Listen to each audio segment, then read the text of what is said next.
Halo semuanya, selamat datang di Fuentes dengan aku Mas L. Gimana kabar kalian semuanya? Aku harap kalian baik-baik aja. Kesel banget lah ya, tagline ngono-ngono ya.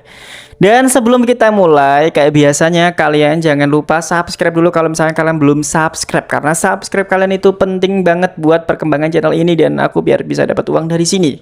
Dan aku bisa terus nulis riset dan lain-lain kayak yang bakal kita bahas kasus kali ini gitu ya.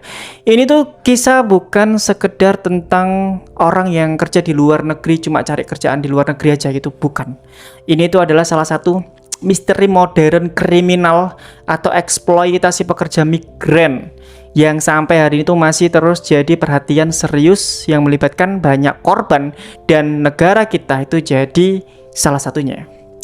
Jadi siapkan diri kalian dan ambil posisi ternyaman karena naskah ini tuh minim visual dan kalian bisa dengerin aku sambil ngapain aja, sambil cuci piring, cuci-cuci, ngising dan lain terserah kalian. Dan gak usah basa-basi, mari kita bahas kasusnya.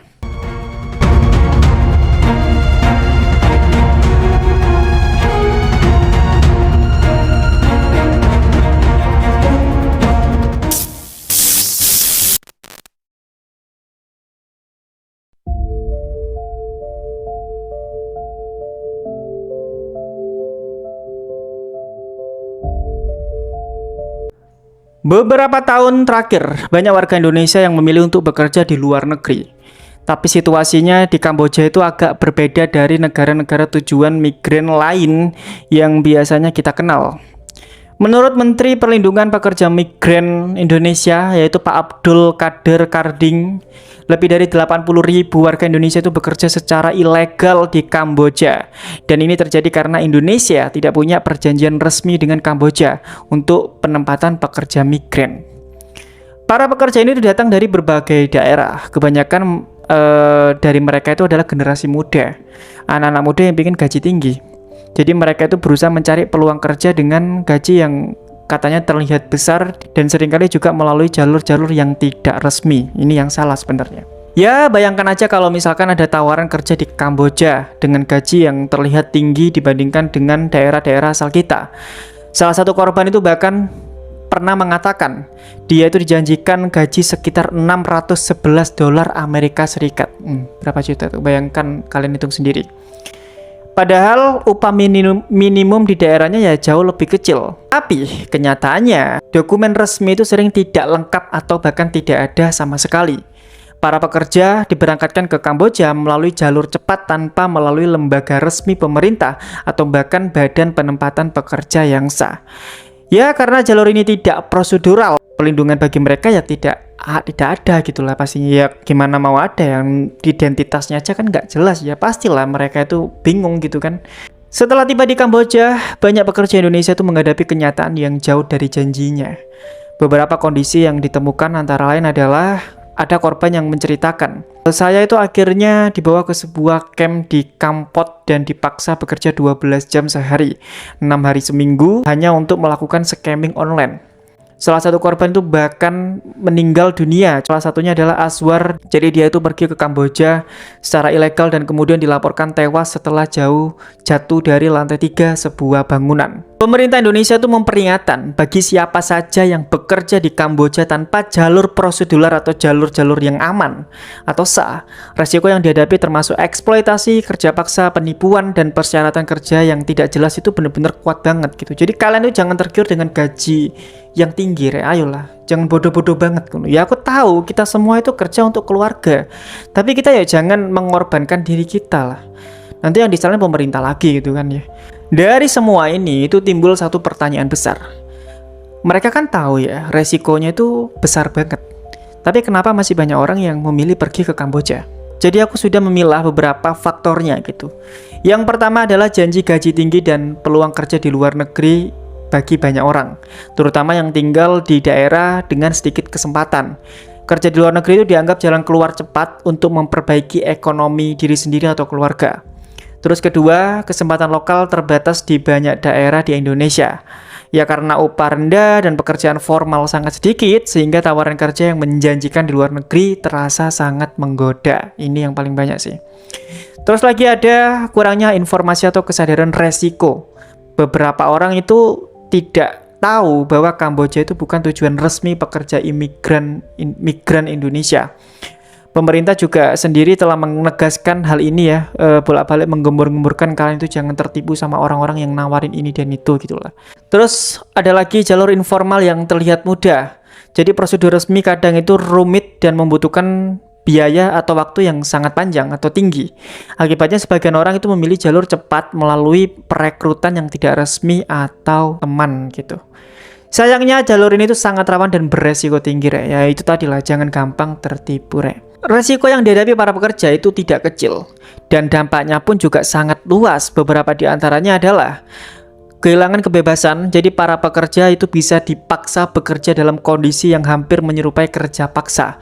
Bahkan ada yang berada di semacam kamp pemerasan dan mereka juga disiksa seolah-olah disuruh kerja gitu kan. Itu kan kasihan banget ya.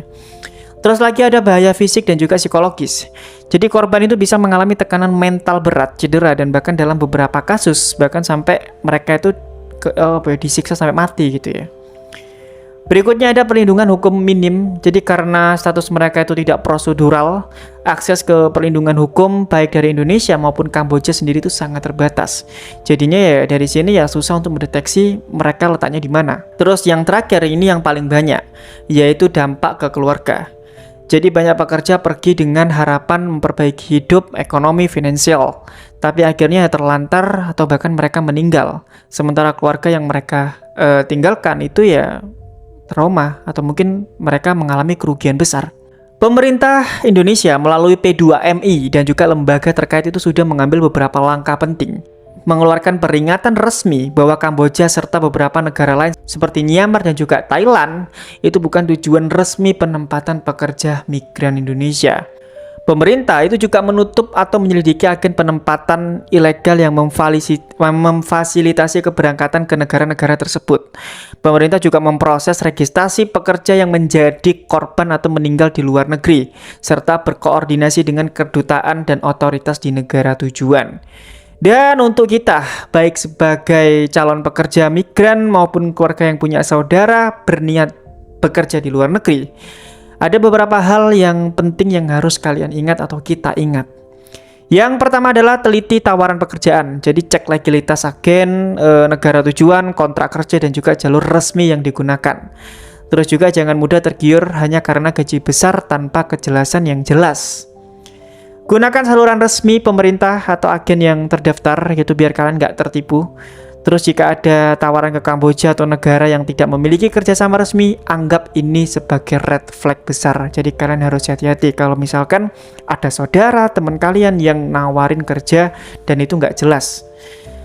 Lebih dari 1 dekade, masalah pekerja migran ilegal ke Kamboja itu terus muncul.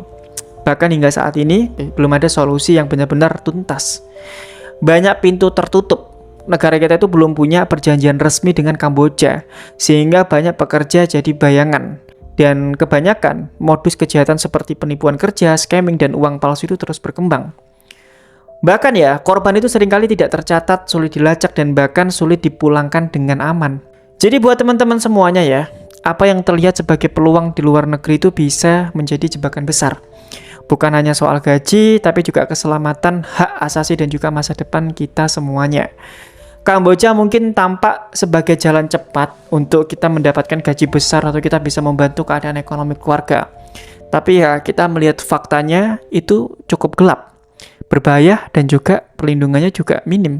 Kalau kalian atau orang terdekat kalian berpikir untuk bekerja di luar negeri, ingat kisah ini, pilih jalur yang aman, resmi, dan bijak.